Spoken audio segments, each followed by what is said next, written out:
In April 2018, the Central Bank of Nigeria and the People's Bank of China executed the currency swap agreement on behalf of their respective countries. The deal was signed to facilitate trade between the two countries and enhance foreign reserves management. The currency swap agreement was also designed to aid trade transactions between China and Nigeria and remove the need to first source for US dollars before payments for transactions involving the two countries can be made. However, 3 years later, Nigerians are yet to feel the impact of that agreement, especially as the free fall of the naira, which currently stands at about 540 naira to $1. Well, even more than that, the other side of the black market, the parallel market, that's the parallel market.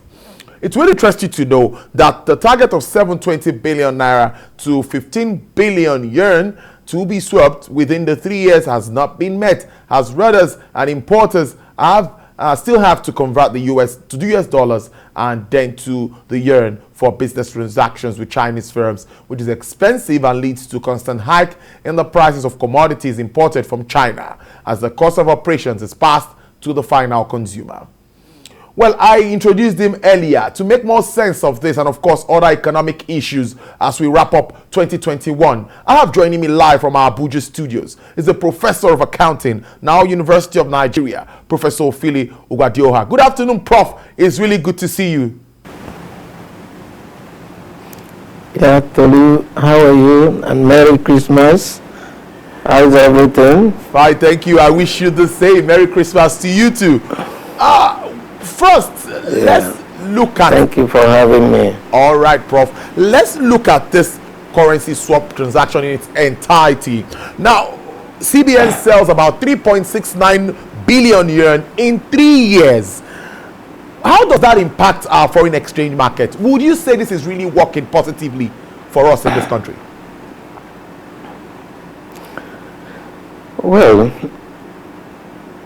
Well, Tolu, let me just talk briefly on this swap. The whole essence of this swap is to stabilize our naira. It is also meant to facilitate the business transactions between Nigeria and China. And it is also meant to be able to cushion the effect of scarce foreign exchange we are lacking in Nigeria.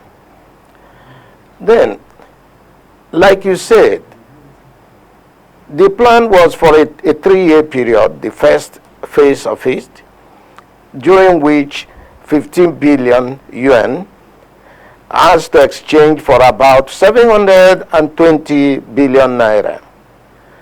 But after 3 years, we could see that we were able to access 3.69 billion yuan.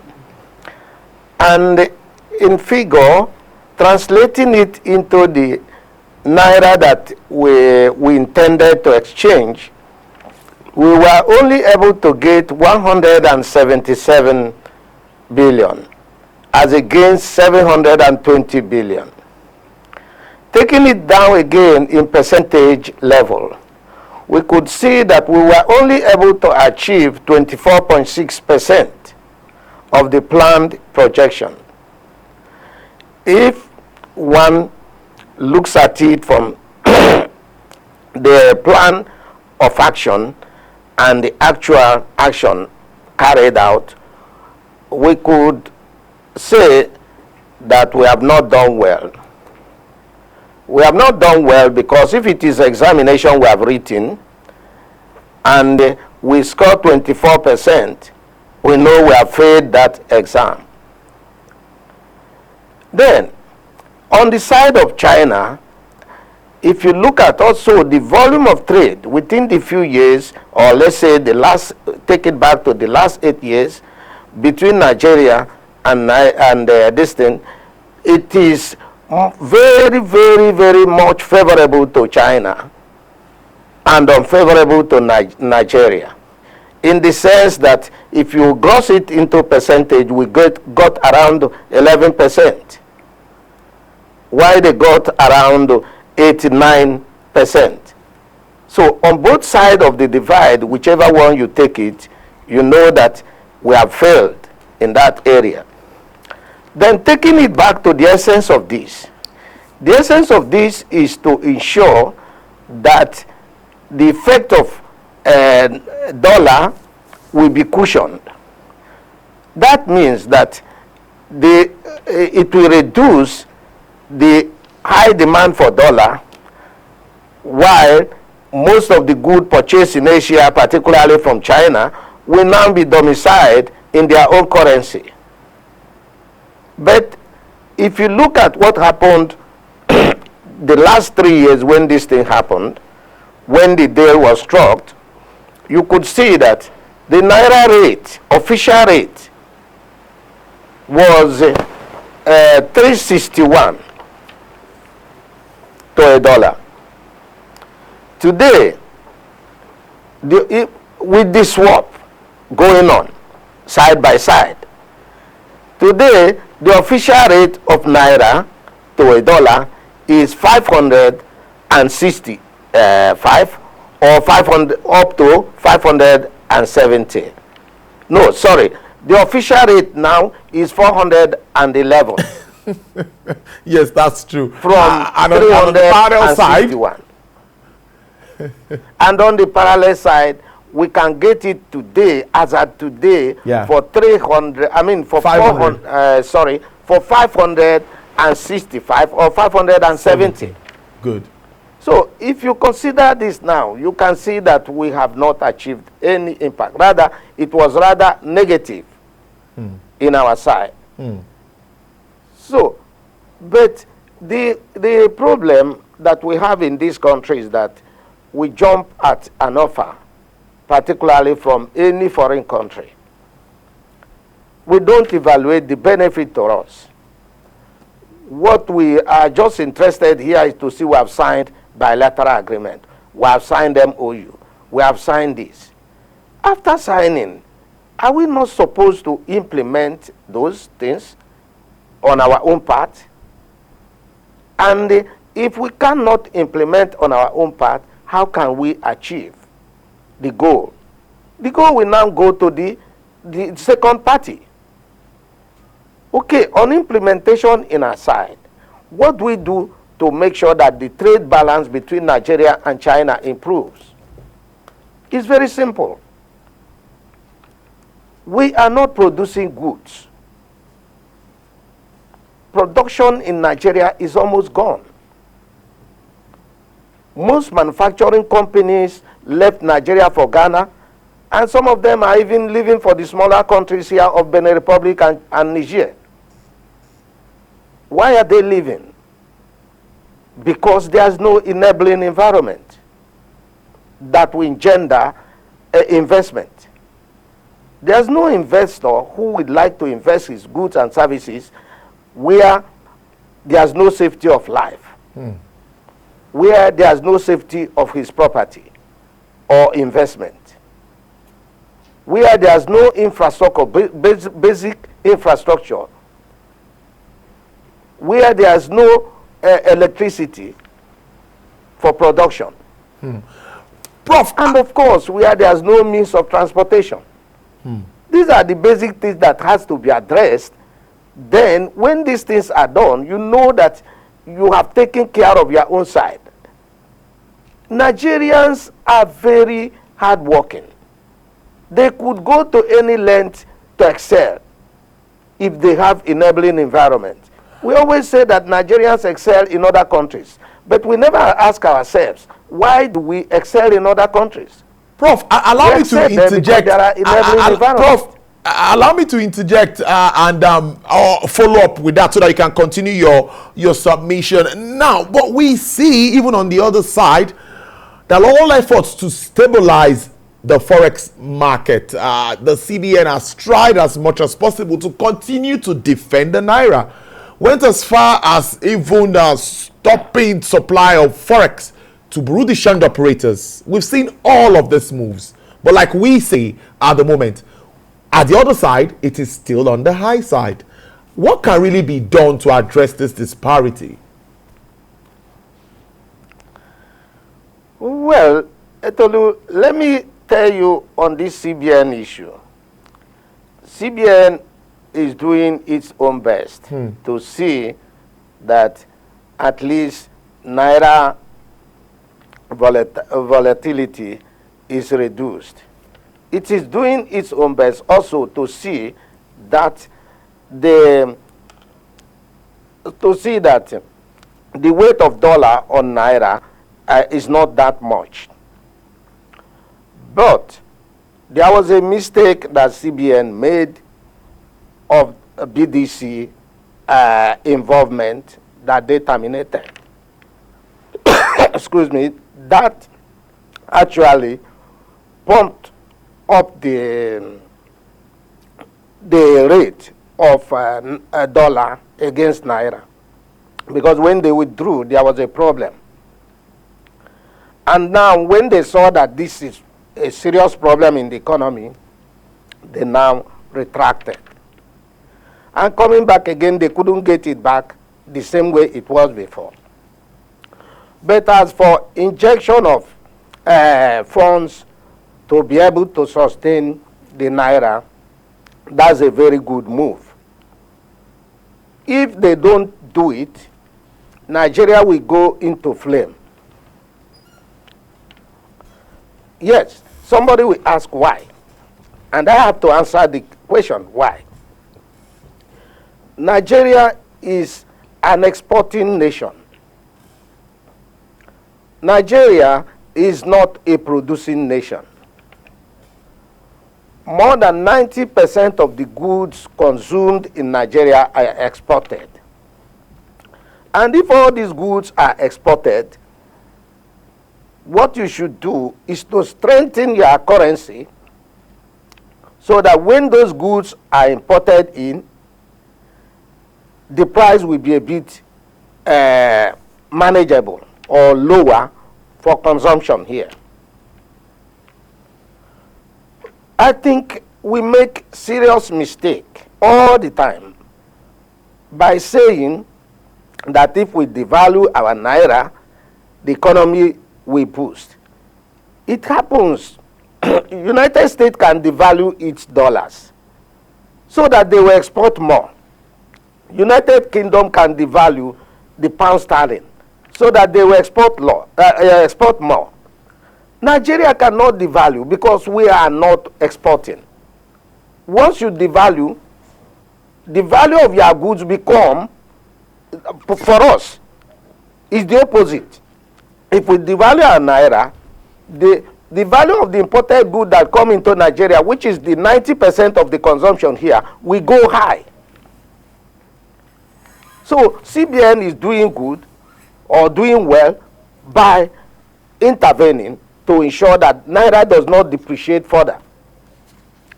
I don't know the type of people they call experts that tell us that we have to devalue without considering our own economic situation.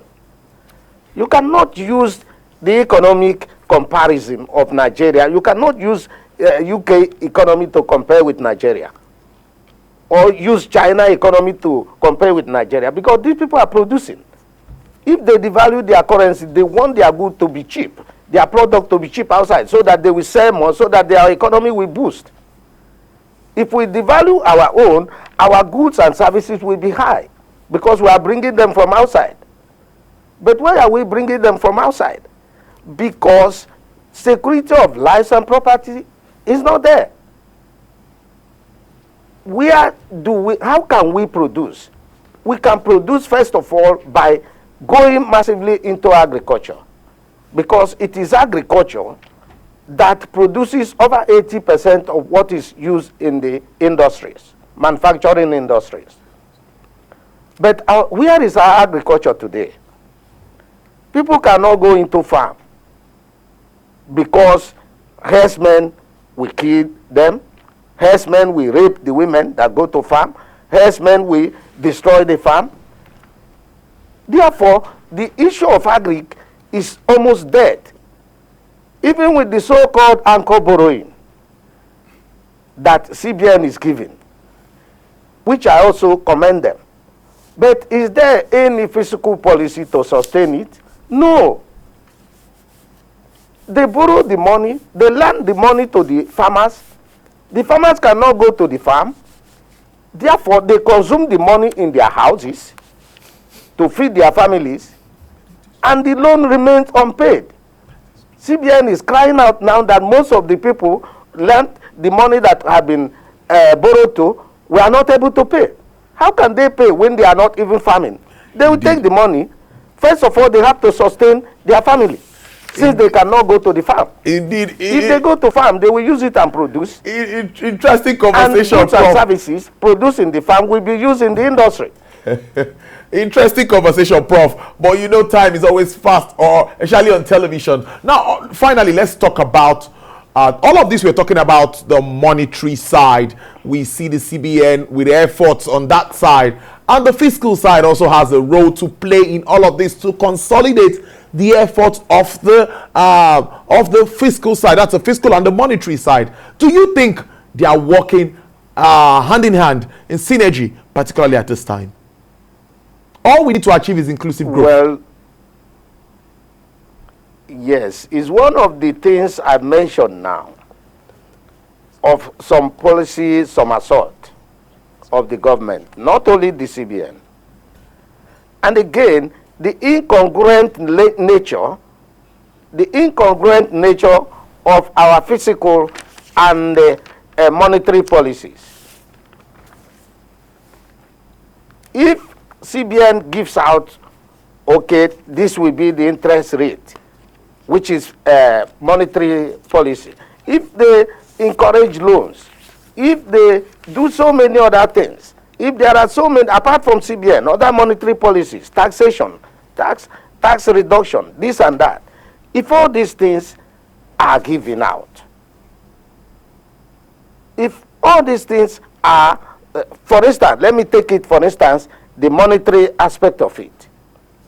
If CBN gives out loan to people, what will the physical aspect do to ensure that there is an enabling environment, there is an infrastructure, there is security, there are so many things that will enable people to invest. But instead of investing, even if you borrow the money, you will use it and eat, because you must feed your family first. So there's no complement between this and that to make sure that what the monetary policy has issued out will be complemented by the fiscal policy to realize the goal. So these are the basic problems we have.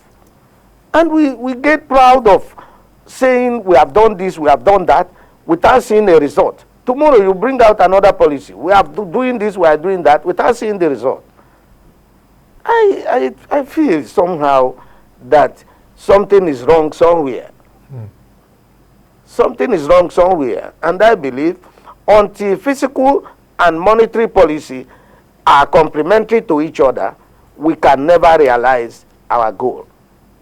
The so-called projection we are making, sometimes I sit down and say, from where do they get the indices to compute and get this projection? Most of the data are wrong or doubtful. And every quarter you come out with something. And by the end of that quarter, by the end of this thing, you look at it and look at the projection made earlier, maybe the beginning of the year, you see that they cannot realize it. And people doing it will not even feel remorse that they have done something wrong and now try to get it right. If I give a projection for the economy or for my employer, and that projection does not work, if I don't get it at least 95% or 99%, I'll be ashamed of facing my employer again. But it's not like that in this country. Indeed, Prof, it's not like that. It's a good way to live it. Interesting conversation with Professor Philly Ogbadewa. This is a professor of accounting at the Now University of Nigeria, making sense of all of these government policies. But I must thank you so much. We'll definitely have you again as we move into the new year to continue these discussions all around the world of business. Thank you, Prof. A happy new year in advance. Okay. Tolu, thank you very much.